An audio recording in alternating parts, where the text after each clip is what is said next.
PR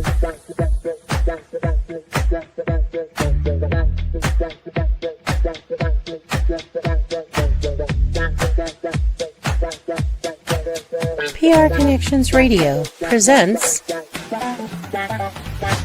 This episode of Dana Does Voices is brought to you by Classy Communications PR and Advertising. Classy Communications provides public relations and marketing solutions for businesses, professionals, and non-profit organizations. It can deliver the true meaning of your business with press releases, social media marketing, web development, email marketing, book publishing, and much more. Wherever your potential clients are, they can help you connect with them. Visit classycommunications.net to learn more about their suite of services that can help your business stand out from the rest. Classy Communications is your solution for business success. Welcome to the Dana Does Voices podcast with Dana Wall Oakley on prconnectionsradio.com. In each episode, I will showcase my voiceover talent by reading my own scripts with multiple characters, highlighting various accents and voices. I will occasionally interview a diverse mix of entertainer-type individuals. Tune in to PR Connections Radio, Facebook, and YouTube Live to watch Dana Does Voices with Dana Wall Oakley. Hi there, and welcome to another episode of Dana Does Voices. This is the St. Patrick's Day episode. Today's script will be a sequel to last year's script, The Shamrock Garden with Finn O'Flanagan. Tonight's going to be called The Further Adventures of Finn O'Flanagan, the Leprechaun of Luck. There are 4 characters. We have the narrator. Finn, of course, is back, the leprechaun. Maggie is the villager, his girlfriend, and the wizard. These are all repeating characters from last year's script. If you would like to check it out, go look for Dana Does Voices St. Patrick's Day 2025, last year's show, and you'll get the first part of the story. Tonight, The Further Adventures. It had been 1 full year since Finn O'Flanagan saved the village of Luck with the help of Maggie, the wizard, and one very special shamrock. The fields were lush, the villagers were prosperous, and Finn was finally feeling like he'd found his place in the world. Every morning he walked the fields with his battered wand, his infinity flask, and a grin big enough to shame the sun. Ah, look at me, ye beauties, greener than a frog wearing emerald trousers. Me dad would be proud, and me ma, well, she'd be telling me to stop strutting around like a rooster and get back to work. Maggie, clipboard in hand and patience wearing thin, marched past the lake they used to water all the fields and trudged up the hill toward him. Finn O'Flanagan, if you spent half as much time working as you do admiring yourself, we'd have twice the harvest. Oh, now, Maggie, don't be jealous of me natural charm. It's a burden, truly. A burden, aye, mostly on me. Maggie rolled her eyes, but there was a smile tugging at the corner of her mouth. Finn had changed over the past year. Still mischievous, still chaotic, but trying. And for Finn, that was saying something. Just then, a strange shimmer caught Maggie's eye. Finn, what's that? At the far edge of the field, a patch of shamrocks glinted in the morning sun. Not green, but gold. Beautiful, shimmering gold. Oh, would you look at that, Maggie? We've struck it rich. Gold shamrocks will be the wealthiest village in all Ireland. Finn, pick one up. Finn plucked a golden shamrock from the ground. It sparkled like treasure, right up until it crumbled to dust in his hand. Ah, well, that's less than ideal. Finn, this isn't natural.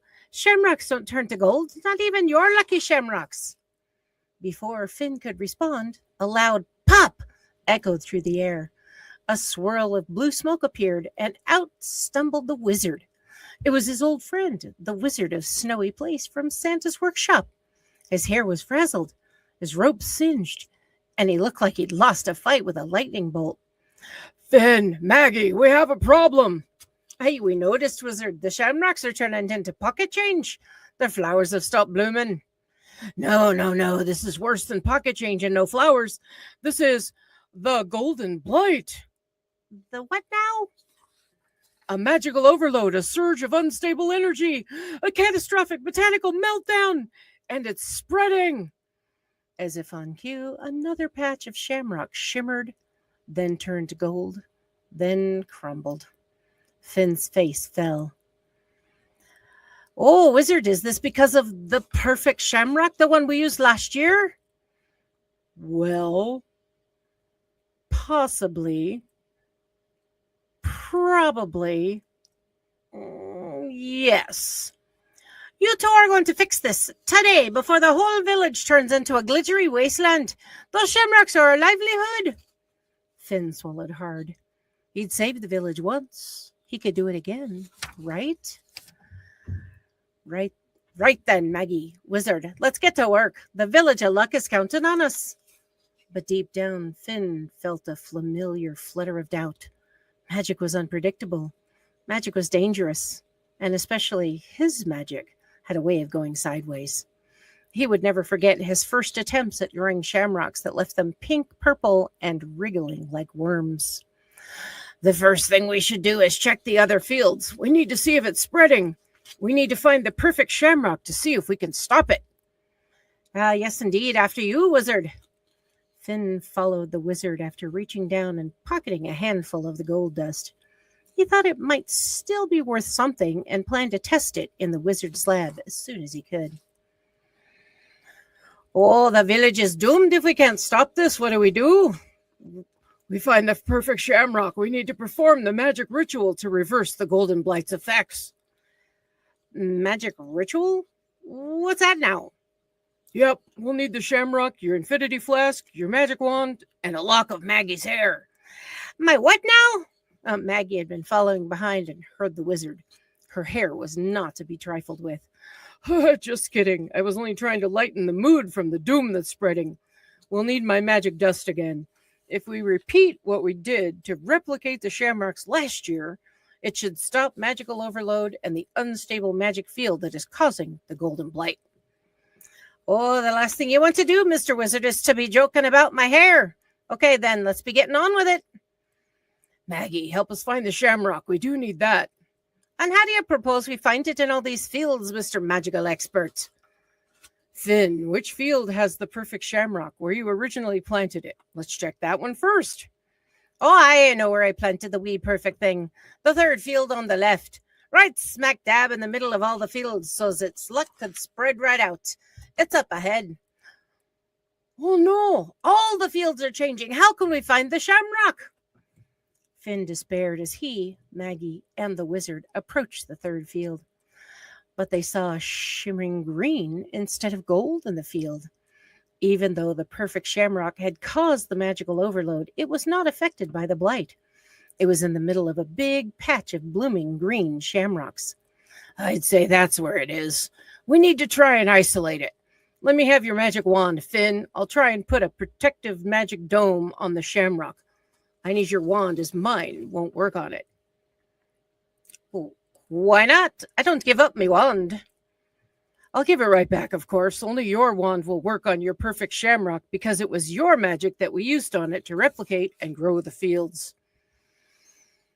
Finn reluctantly handed over the battered wand, hoping that the magic the wizard would try wouldn't be too much for it. Finn really hadn't gotten the best magic out of it yet, despite the wizard's training. He didn't know if it was him or the wand. He suspected it was him. Bloony, bluey, blammo, blum, the wizard chanted as he waved the wand at the green patch. A translucent dome shimmered in the air.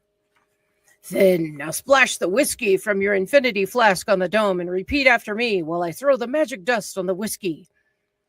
Magic dust and magic whiskey, make this magic wand be frisky. Take the golden blight away and help us all to save the day. We want to turn the magic down and help the shamrock free the town.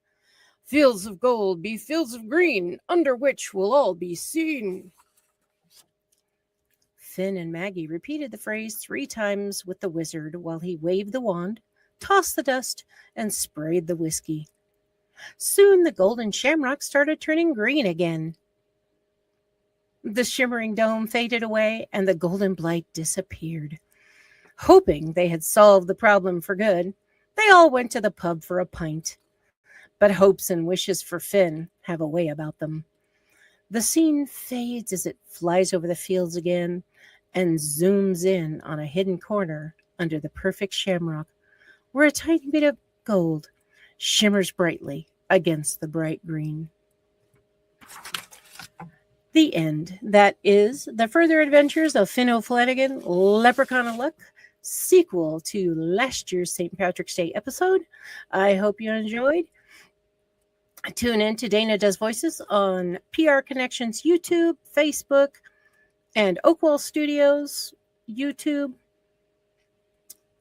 or prconnectionsradio.com. You can also catch it anywhere that you can listen to podcasts in audio streaming. Again, I hope you enjoyed, and see you next time. Have a great day. Have a great holiday.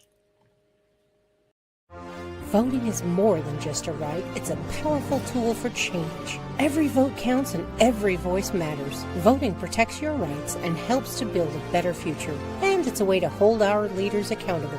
Voting isn't just about the big elections either. Local elections impact our daily lives. It is important to study the candidates and the issues in order to make an informed decision. Don't sit it out. Your vote is your power.